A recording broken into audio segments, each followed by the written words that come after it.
bali ku mitimbagano ababadde bateekawo embeera ey'okweraliikiriza bannayuganda nga babalaga nti olwali tewali kola olwaliro musigale waka.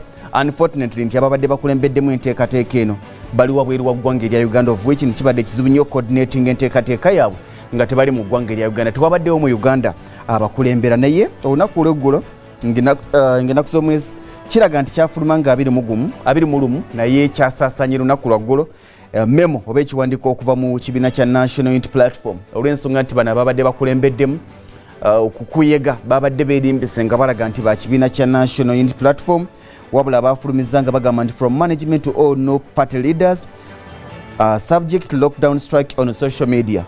Ne bagamba nti all NUP leaders as well as their supporters are advised to desist or stay away from any kind of demonstration or lockdown strike slated between 25th to 27th of July 2022.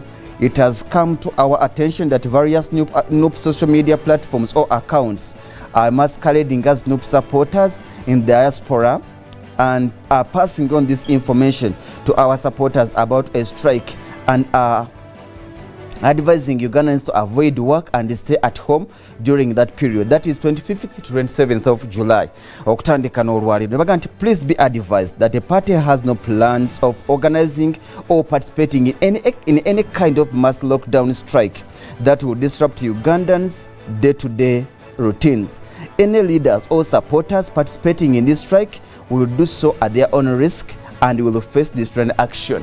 Kyekiwandiiko ekyavudde mu bakulu aba National Unity Platform nga balaga nti abo ababadde bateekateeka okwekalakaasa oba okwediima okusigala ewaka nga tebakola nga NUP yabadde tebimanyiiko, era ne balabula abakulembeze n'abawagizi abagamba nti ba NUP abanenyigira mu bikolwa nga bino tebabeera bakikoze nga bo era bajja kubanga bakangavulwa. Tugenze okuyita ku nguudo ez'enjawulo ng'abantu batambula bulungi, emirimu gikyatambula.